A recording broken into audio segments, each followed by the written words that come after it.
Tuesday night, 11:34 p.m. Doorbell rang. I wasn't expecting anyone. Hadn't ordered food, wasn't waiting on packages. Opened the door. My twin brother standing there. Face I knew better than my own. Except this one was bleeding. Left eye swollen shut. Lip split open. Shirt torn at the collar. He was holding his ribs like they might fall out. "Can I come in?" I stepped aside. Watched him limp to my couch. Every movement cost him something. "Who did this?" "Sarah's brother, Derek." "Why?" "Money? $50,000. I sat down across from him. "Start from the beginning." He took a breath. Winced. Started talking. 3 years ago. The wedding. Sarah's family had money, construction business, 3 generations. Her father offered to help with the down payment. Said it was a gift. Welcome to the family. Same with the car. Same with the wedding venue that went over budget. "Gifts," I said. "That's what I thought. Until 2 months ago." "What happened 2 months ago?" "Derek's business collapsed, filed bankruptcy, lost everything, and suddenly all those gifts became loans." "With paperwork?" "With paperwork, signed loan agreements, my signature on every page." "Did you sign them?" "I don't remember signing anything, but Jason..." He paused, looked at me. "The signatures look exactly like mine." I let that sink in. Forged documents, professional enough to fool him. "How much total?" "They're claiming 47,000. Wedding costs, house down payment, car loan, plus interest." He laughed, bitter. "They rounded up to 50. And tonight?" "Tonight, Derek and his uncle Frank showed up at the house. Said they were done waiting. Said I had until the end of the month to pay. 3 weeks. Or what?" Jason lifted his shirt. Purple bruises across his ribs. Fresh. Angry. "Or this was just the preview." I stared at the bruises. Calculated. "You called the police?" "And say what? They didn't break in." "I let them in. Sarah was there the whole time." "She watched this happen?" "She stood in the corner, crying. Didn't say a word." "Did she try to stop them?" Silence. That was answer enough. "Where is she now?" "Still at the house with her family. They told me to go find the money. From whoever would give it to me." "So you came here?" "You're the only one I trust." I got up. Poured 2 glasses of water. Handed him one. Watched him struggle to lift it to his split lip. "We need to think about this carefully." "I've been thinking. For 2 months. There's no way out. I don't have $50,000. I can't prove the signatures are forged without expensive lawyers. And even if I could, Derek made it clear he doesn't care about legal." "What exactly did he say?" "He said courts take years. He doesn't have years. He needs money now. And if I don't get it, he'll make sure I can't work, can't walk, can't..." He didn't finish. Didn't need to. I walked to my window, looked out at the empty street, thought about my brother, about his wife who watched him get beaten, about men who forge documents and use violence to collect fake debts. "We're identical," Jason looked up, confused. "We're identical twins. Same height, same voice, same face, same everything. So? So Sarah's family has never met me. I wasn't at the wedding. I was deployed overseas. They don't know I exist. What are you saying?" "I'm saying that for the next 3 weeks, I could be you. Go to your house, live your life, and document everything. Document, record every conversation, every threat, every admission. Build a case so solid that when we take it to the FBI, Derek and Frank don't just face civil charges. They face federal prison." Jason stared at me. "That's insane." "Is it? They're counting on you being scared, alone, desperate. They're not counting on there being 2 of you. They'll hurt you. They'll try, but I've handled worse. And I'll be careful. What if Sarah realizes you're not me?" I thought about that. "How well does she know you? Really know you?" He was quiet for a long moment. "Lately? Not well. We've been distant. Sleeping in separate rooms some nights. She's been secretive, on her phone all the time. I thought it was stress. Maybe it was. Or maybe she's been coordinating with her family longer than you think." His face changed. something shifting behind his eyes. You think she's in on it? I think we need to find out. I sat back down, pulled out my phone, started making notes. Here's what we do. Tomorrow morning we swap. You stay here, off the grid. No phone calls, no emails, nothing that could tip them off. I go to your house, play the scared husband, let them think I'm scrambling for money. And? And I watch, listen, record. If Sarah's involved, I'll find out. If there are other victims, I'll find them. If Derek and Frank have done this before, there'll be traces. How long? 3 weeks. That's what they gave you. That's what I'll use. Jason looked at his hands. Bruised knuckles. He must have tried to fight back. What's the end game? Federal charges, extortion, fraud, assault, conspiracy. If we do this right, they don't just lose a lawsuit, they lose their freedom. And if we do it wrong, then we both end up looking like you do right now. He almost smiled.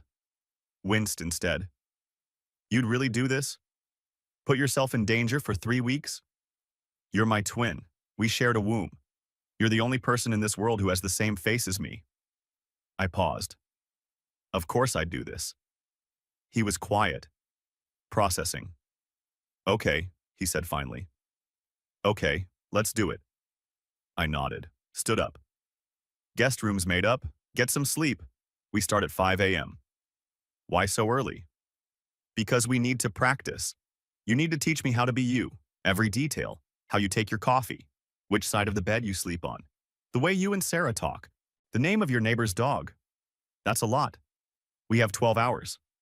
He stood, slowly, painfully. Jason. He turned. We're going to get through this, both of us. How do you know? Because they made one mistake. What's that? They thought you were alone. 5:17 a.m. Wednesday. We sat at my kitchen table, legal pads, coffee, his wallet, keys, watch, wedding ring spread between us. Tell me about the house. 3-bedroom, 2-story, suburbs.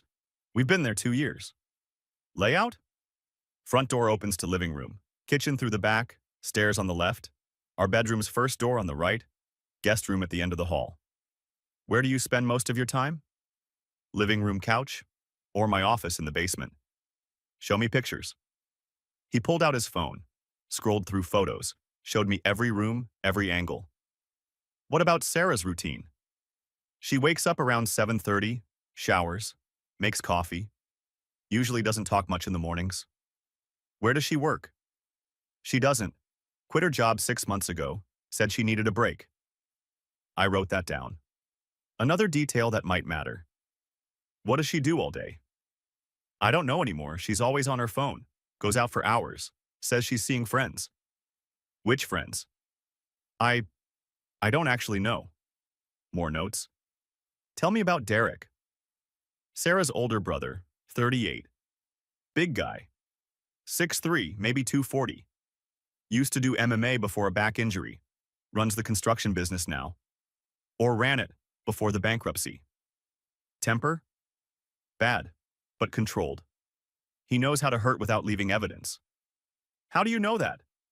Jason pointed at his ribs. Because this is the second time. I stopped writing. The second time? 3 months ago, before the loan thing started. He came over. Said I wasn't treating Sarah right. Wanted to teach me respect. Jason's voice was flat. That time there were no witnesses. Sarah didn't know? I told her I fell down the stairs. And she believed you? She didn't ask questions. I filed that away. Sarah either oblivious or complicit. Both options were bad. What about Frank? Derek's uncle, late 50s, Sarah's father's brother. He's the smart one. Handles the business side.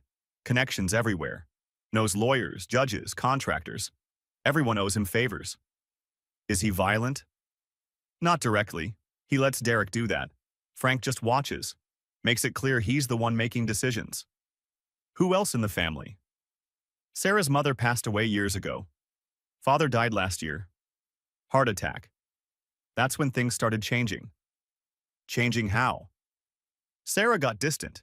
Derek got aggressive. Frank started coming around more. Jason paused. I think the father was keeping everyone in line. Once he was gone, the wolves came out. Something like that. I looked at my notes. 2 pages already. One more question. Why does Derek have a key to your house? Jason blinked. What? You said they showed up. Did they knock? Ring the bell? No, Derek just walked in. So he has a key.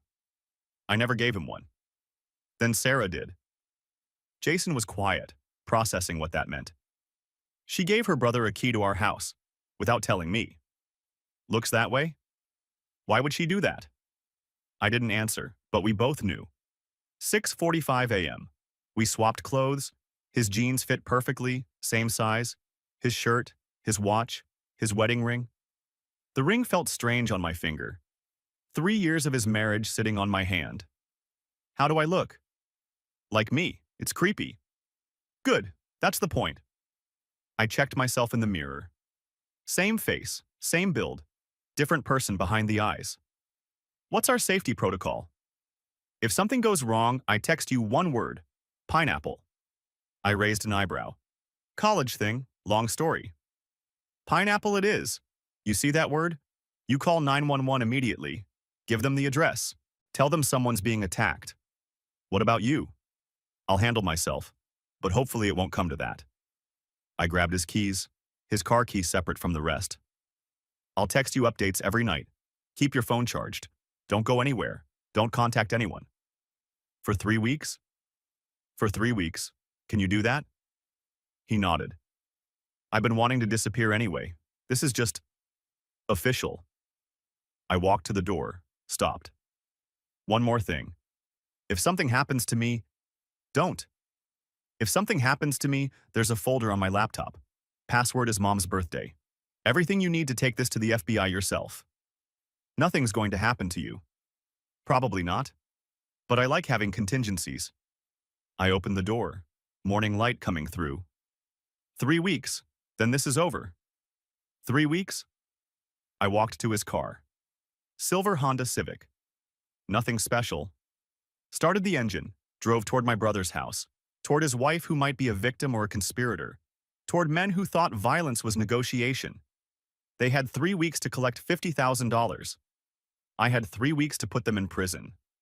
The clock was running, and they had no idea I existed. 7:52 a.m., Wednesday, day 1. Pulled into the driveway. Nice neighborhood, trimmed lawns, American flags. The kind of place where people smiled at each other and pretended everything was fine. I sat in the car for 30 seconds, got into character, scared husband, desperate for money, beaten down, walked to the front door, used his key. Sarah was in the kitchen, coffee in hand. Red eyes. She'd been crying. She jumped when she heard me. You're back. Yeah. I didn't think you'd come back. Where else would I go? She set down the coffee. Wouldn't meet my eyes. Derek called this morning. He wants to know your plan. My plan is to figure out how to get $50,000 in 3 weeks. Do you have any ideas? I'm working on it. She nodded, still not looking at me. I walked past her, needed to set up surveillance, but first, Sarah. She finally looked up. Why does Derek have a key to our house? Her face changed, just for a second. Then the mask came back. I gave it to him, for emergencies. When? A few months ago. You didn't tell me. I didn't think it mattered. I filed that away. Went upstairs. Found Jason's office. Small room, desk, computer, bookshelf against the wall. Perfect. I pulled out my phone, opened the voice recording app, slid it behind the books, good angle, clear audio. Then I sat down at his computer, logged in with the password he'd given me, started searching. 10:14 a.m., discovery number 1. Jason's email had a folder called Morrison Family. I hadn't asked him about it. He probably forgot it existed. Inside, 37 emails, spanning 2 years. The early ones were normal, dinner invitations, holiday plans, photos from a family barbecue. But 6 months ago, The tone changed. Email from Frank. Jason, we need to discuss your financial obligations to the family. Please call me at your earliest convenience. Reply from Jason. What financial obligations? The wedding help was a gift. Frank. There seems to be a misunderstanding. We have documentation showing otherwise. Let's meet in person. There was no reply after that. But the emails from Derek started. Short. Aggressive. You're not returning Frank's calls. That's disrespectful. We tried to do this the nice way. You're making it hard. Last warning. Call Frank today. Then nothing for 3 months, until 2 months ago, when the loan documents appeared. I took screenshots of everything. 12:33 p.m. Doorbell rang. I went downstairs. Opened the door. Derek. Big. Bigger than I expected. Filled the door frame. Face like someone who enjoyed other people's fear. Good. You're here. Where else would I be? He pushed past me into the living room. Didn't wait for an invitation. Frank wants an update. What's your progress? I'm making calls. Trying to liquidate some investments. How much can you get? Maybe 20,000, if I'm lucky. Derek's jaw tightened. 20,000 isn't 50,000. I know. I'm working on the rest. Work faster. He walked around the living room, looking at things, picking up photos, examining furniture, like he was appraising the house. Nice place. Shame if something happened to it. I didn't respond. He set down a photo of Jason and Sarah's wedding. You have until the end of the month. That's not negotiable. And if I can't get it all by then? Derek stepped closer. Close enough that I could smell his cologne. Expensive. Out of place on a bankrupt man. Then we have a different conversation. He left. I went upstairs, checked my recording, crystal clear. But something bothered me. That cologne. Derek filed bankruptcy 2 months ago. Lost everything. So why did he smell like he'd just walked out of Neiman Marcus? 3:47 p.m. Sarah came home. Shopping bags, 3 of them. Designer labels I recognized. Where were you? Out. With friends. Which friends? Does it matter? She took the bags upstairs. I heard the bedroom door close. I looked at the receipt she'd left on the counter. $847.32. Nordstrom. In a house that supposedly couldn't afford $50,000. Day 3. Friday. I spent Thursday doing research. The Morrison Construction Company. Derek's bankruptcy filing. Frank's business connections. Found something interesting. Frank Morrison. Multiple LLCs, real estate holdings. A property management company. And buried in the public records. A lawsuit from 4 years ago. Dismissed. Plaintiff. Michael and Jennifer Harding. Claim. Fraud. Forgery. Extortion. The case was dismissed due to insufficient evidence. The Hardings dropped the complaint. I wrote down their names. Friday, 11:23 a.m. I called in sick to Jason's job. Needed to make a trip. Drove 40 minutes to a suburb I'd never been to. Found the address from the court records. Nice house. Similar to Jason's. Upper middle class. 2 cars in the driveway. I knocked. A woman answered. Mid-40s. Cautious eyes. Can I help you? Mrs. Harding? Jennifer Harding? Who's asking? My name is... I paused. Actually, my name doesn't matter. What matters is that Frank Morrison is doing to my family what he did to yours 4 years ago. Her face went white. I don't know what you're talking about. Forged loan documents, threats, violence, a demand for money that was never owed. She looked past me, checking the street, checking for witnesses. You should leave. Please, I just need to know what happened, how he got the case dismissed. He didn't get it dismissed. We dropped it. Why? She was quiet for a long moment. Then, because he threatened our daughter. Said accidents happen. Said teenagers make bad decisions. My stomach turned. We had evidence. Good evidence. But we also had a 16-year-old daughter. And Frank made it clear. Pursue this, and she pays the price. So you walked away. We moved, changed our names, Started over. Her eyes were hard. And we've spent 4 years looking over our shoulders. I'm sorry. Don't be sorry. Be smart. Whatever you're doing, whatever evidence you think you have, it won't matter. Frank has connections, judges, lawyers, cops. He's untouchable. Maybe he was, but I'm not your husband. She looked at me. Really looked. Who are you? Someone who's not going to run. I gave her my number. Asked her to call if she changed her mind about testifying. She didn't say yes, but she didn't say no either. Day 5. Sunday. Frank came to the house. Sarah made him coffee, like he was a welcome guest, not the man orchestrating her husband's extortion. How are things progressing? Frank asked me. Slowly. That's not encouraging. I'm trying. These things take time. Frank smiled. Cold. Practiced. Time is the one thing you don't have. What do you want me to do? Rob a bank? I want you to be resourceful. Your brother, your parents, anyone who might help. I'm not dragging my family into this. They're already in it, by association. Frank sipped his coffee. Beautiful house, good neighborhood. Shame if the neighbors started hearing rumors, financial troubles, possible fraud. These things spread. That sounds like a threat. It's reality. Pay what you owe and life goes back to normal. Don't pay and… He shrugged. Things get complicated. After he left, Sarah disappeared upstairs. I checked my recordings. Every word captured. But I needed more than threats. I needed proof of the forgery. Day 7. Tuesday. I found the notary. The loan documents all had the same notary stamp.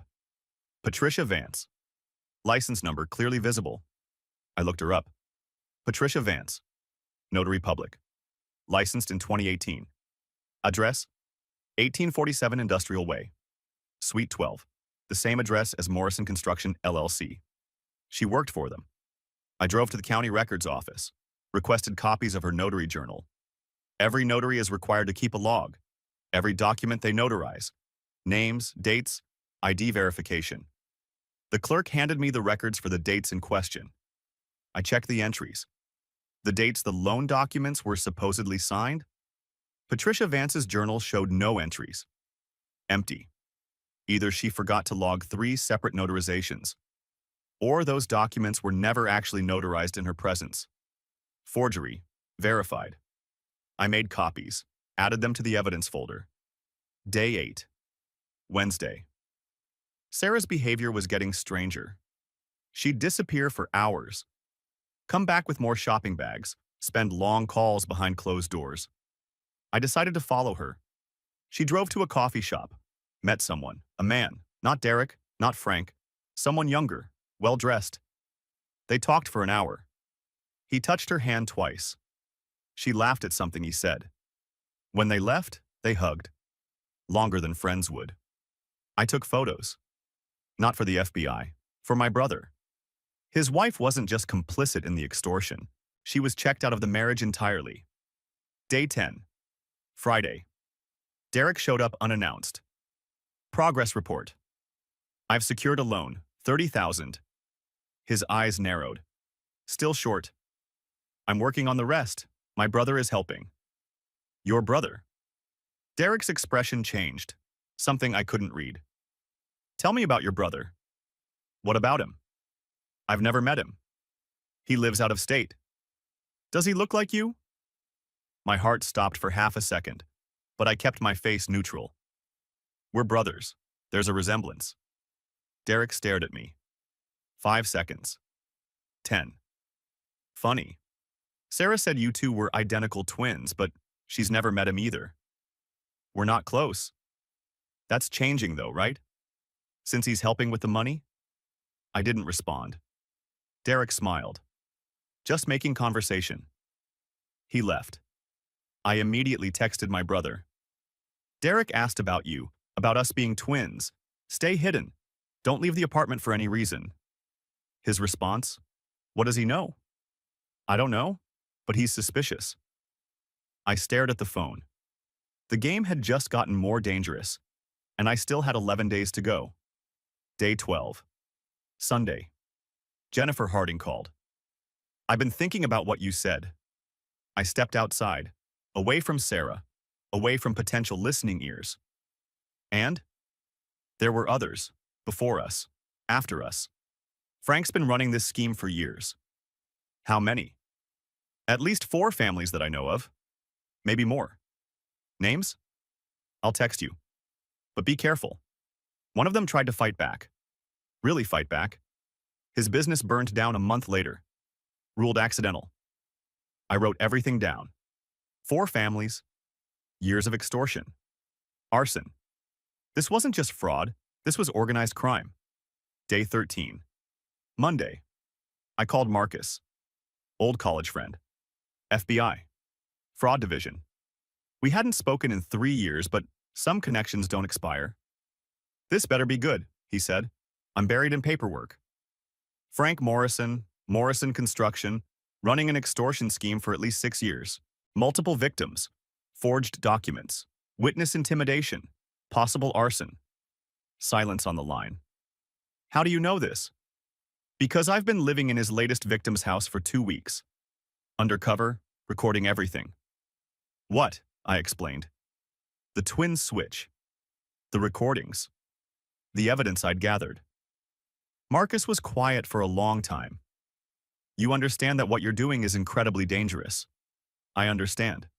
And possibly illegal, depending on recording consent laws in your state. One-party consent? I checked. Of course you did. He sighed. Send me what you have, everything. I'll review it tonight. How fast can you move on this? If the evidence is as good as you say, I can have a team ready within a week. I might not have a week. The deadline is in 8 days. Then pray your evidence is bulletproof.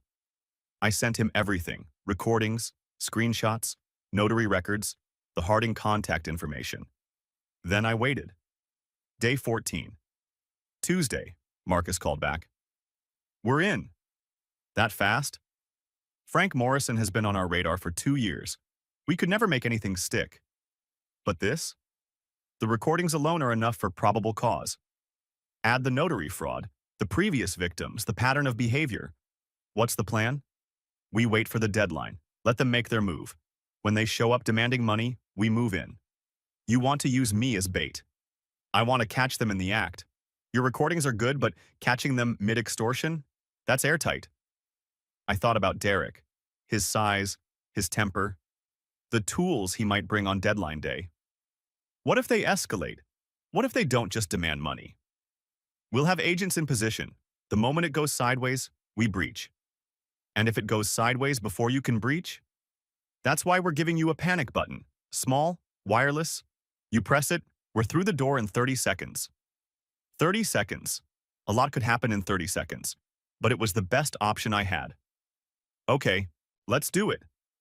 Day 16. Thursday. Sarah found the photos. I'd hidden them in Jason's desk drawer. Stupid mistake. She was looking for something else and found the folder. Photos of her with the other man, coffee shop, the hug, his hand on hers. She stormed downstairs, face red, hands shaking. What the hell is this? I looked at the photos, then at her. Evidence. Evidence of what? You've been following me? You've been cheating on your husband. That's none of your business. It became my business when your family started extorting him. She froze. What did you just say? Your brother forged loan documents. Your uncle threatened violence. And you've been standing by, watching, while they destroy your husband's life. I didn't know about the forgeries. But you knew about the demands. You knew Derek beat him. You knew about the deadline. She didn't respond.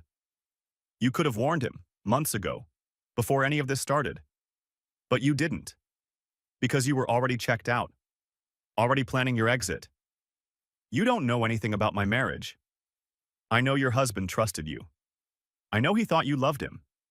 I know he's been hiding in an apartment for 2 weeks while I live his life because his wife's family is trying to destroy him. Her face changed, confusion replacing anger. What do you mean hiding in an apartment? Silence. Too late, I realized my mistake. Jason's been here the whole time, she said slowly. Every day. Every night. Right. But you just said he's been hiding. I should have denied it, should have covered. But something in me was tired of the pretense. I'm not Jason. She stared at me. What? I'm his twin brother, identical. I've been here for 2 weeks, gathering evidence against your family. The color drained from her face. That's not possible. We're identical twins. Same height, same voice, same face. You never noticed because you stopped paying attention to your husband months ago. She sat down, heavily, like her legs couldn't hold her. This whole time, Jason's been safe, away from Derek, away from Frank, and I've been documenting everything. Why? Because someone had to, and you certainly weren't going to help him. She started crying. I didn't care. Day 18, Saturday, 2 days until the deadline. Sarah hadn't spoken to me since the reveal. She'd locked herself in the bedroom, called Derek twice. I heard her through the door, but I couldn't make out what she said. It didn't matter. The FBI knew. They were ready. Whatever Sarah told her family, it wouldn't change what was coming. I texted Jason. 2 days. Stay ready. His response. I've been ready for 3 weeks. Day 19. Sunday. Frank came alone. First time without Derek. That worried me. He sat in the living room. Same calm expression. Same cold eyes. Sarah called me. I didn't respond. She told me something interesting. Said you're not who you claim to be. Sarah's confused. The stress? Sarah's not confused. She's observant. More observant than we gave her credit for. He stood, walked toward me. So here's what I think. I think Jason Morrison has a twin brother. I think that twin brother has been living here for weeks. I think he's been recording our conversations, gathering evidence, playing hero. He stopped 3 feet away. Am I wrong? No point in denying it. You're not wrong. Frank smiled. Thin. Reptilian. Thank you for your honesty. Now let me be honest with you. He pulled out his phone. Showed me a photo. My brother. In my apartment. Standing at the window. We found him 2 days ago. Derek's been watching. Your brother is very predictable. Same coffee shop every morning. Same walks in the afternoon. My blood went cold. If you've heard him, he's fine, for now. But here's the new arrangement. Tomorrow, the deadline. You bring $50,000, cash, and both of you walk away. No FBI, no recordings, no heroics. And if I don't, then Derek visits your brother. And unlike you, Jason won't have an FBI panic button. He knew about the panic button. How did he know about the panic button? Think carefully, Frank said. You have until tomorrow night. He left. I immediately called Marcus. We have a problem. Explained everything. The leak. The threat against Jason. The photo. Marcus was silent for a long moment. There's no leak on our end? Then how does he know about the panic button? I don't know, but we're accelerating the timeline. Tomorrow, when they come for the money, we move. And we're extracting your brother tonight. How? Leave that to us. Just be ready tomorrow. I hung up, sat in the empty living room. Tomorrow, everything would end. One way or another. Day 20. Monday. Deadline. 7:34 a.m. Text from Marcus. Your brother is secure, extracted at 3 a.m. He's at the field office. Relief flooded through me. Whatever happened tonight, Jason was safe. 4:15 p.m. Text from unknown number. Photo of a car, Derek's car, parked 2 blocks away. They were already watching. 6:47 p.m. Sarah came downstairs, first time in 3 days.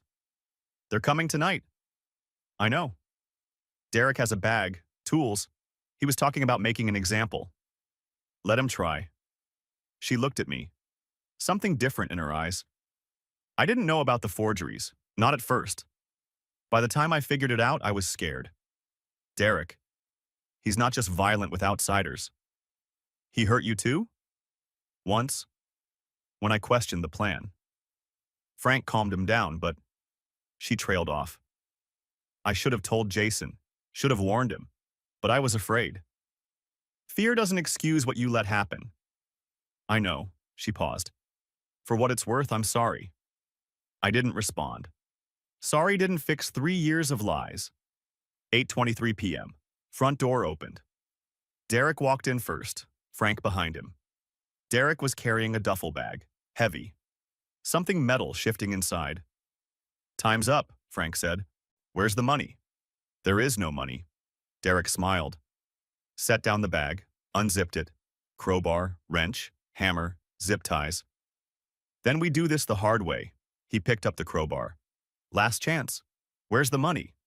I told you. There is no money. There never was going to be money. Derek swung. I ducked. The crowbar hit the wall. Drywall exploded. FBI, everybody freeze. The front door burst open. Agents flooded in, 6 of them, guns drawn. Derek spun, still holding the crowbar. Drop the weapon, now. He hesitated, looked at Frank, looked at the guns, dropped the crowbar. On the ground, hands behind your head. Derek went down. Frank went down. Agent Chen appeared beside me. You okay? Close call with the crowbar. We saw. Good reflexes. They cuffed Derek and Frank, read them their rights, started cataloging the contents of the duffel bag. Frank looked up at me from the floor. Who are you? I crouched down, made sure he could see my face. I'm the twin you didn't know about, and I just recorded your entire criminal enterprise. His face went white. The notary, the Hardings, the 4 other families, the arson, all of it. I found all of it. You don't have, I have everything, and so does the FBI. You're done, Frank. You and Derek, for good. They dragged him out.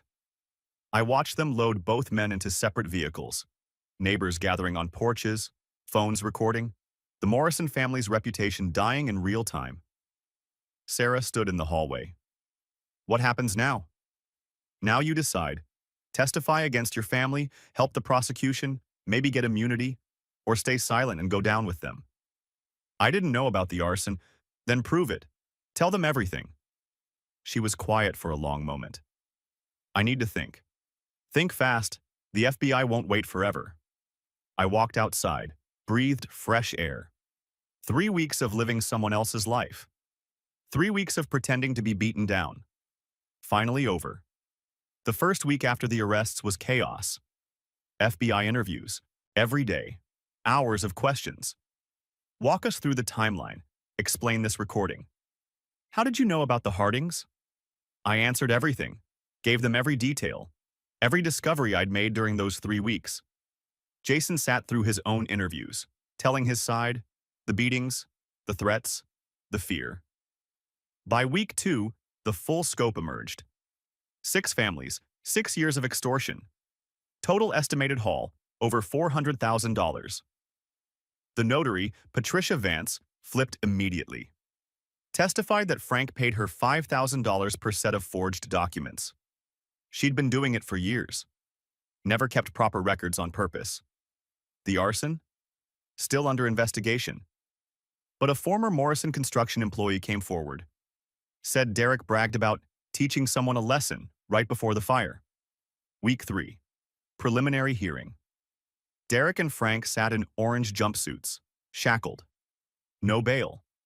The prosecutor laid out 17 federal charges: extortion, wire fraud, conspiracy, forgery, witness intimidation. Frank's lawyer tried to argue entrapment, said I had provoked them, manufactured evidence. The judge wasn't impressed. The defendant's own words, recorded clearly, demonstrate a pattern of criminal behavior spanning years. Motion denied. Derek fired his lawyer that afternoon. Demanded a new one. Classic delay tactic. Month 2. Sarah testified. Grand jury. Closed session. I wasn't allowed in. Jason waited outside with me. First time we'd sat together in public since this started. What do you think she's saying?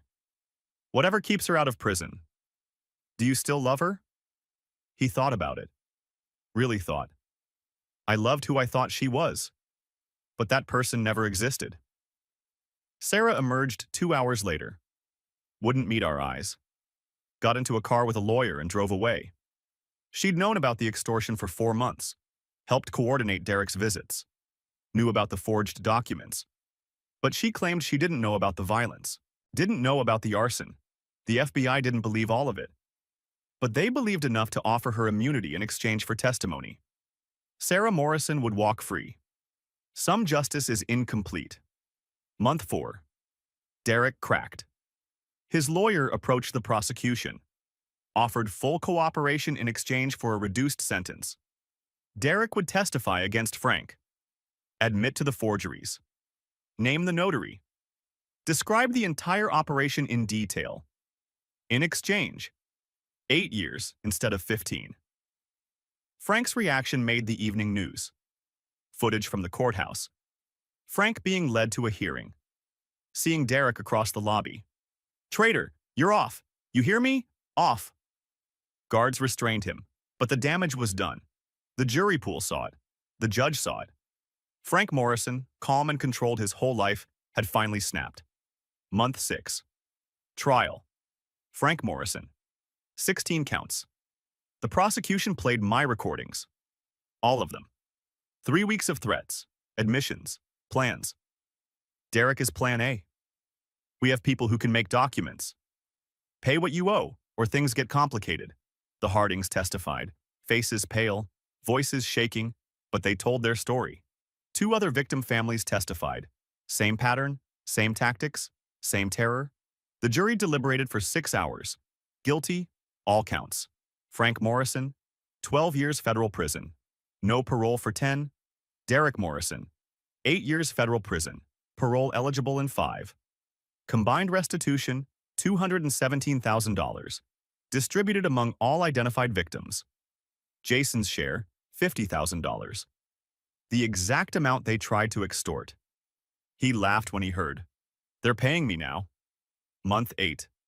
Jason signed divorce papers. No contest. Sarah didn't fight for anything. She took her immunity deal, her guilt, and disappeared to another state. "Any regrets?" I asked. We were at my apartment. Beers. The first relaxed evening in months. About the divorce? No, about all of it. I regret not seeing it sooner. The signs were there. I just didn't want to look. What's next? Fresh start, new city, Seattle, somewhere nobody knows the Morrison name. That's 1,000 miles. That's the point. I understood. Sometimes distance is the only way to heal. 1 year later. Derek sent a letter from prison. To me, not Jason. Somehow he got my address. 3 pages. Handwritten. "I want you to know I'm sorry. The bankruptcy broke something in me. I wasn't thinking straight. Frank made it sound like the only way. And once I started, I couldn't stop. I read it once, then burned it. Desperation doesn't excuse torture. Frank never wrote, never apologized. Spent his first year filing appeals. All denied. He'd be 70 when he got out. If he got out. Spring. I flew to Seattle. Jason picked me up at the airport. He looked different. Lighter. Younger somehow. The rain agrees with you. The lack of extortion agrees with me. We laughed. First time we'd laughed about it. After dinner, walking along the waterfront, he stopped. "Why did you do it? Those 3 weeks. The risk you took." "Because when we were kids, you were always the one who got hurt. You'd climb trees and fall. You'd pick fights and lose. And every time I was there, watching, unable to do anything. I remember. This time I could do something. I couldn't let you get hurt again. Not when I could prevent it." We stood there.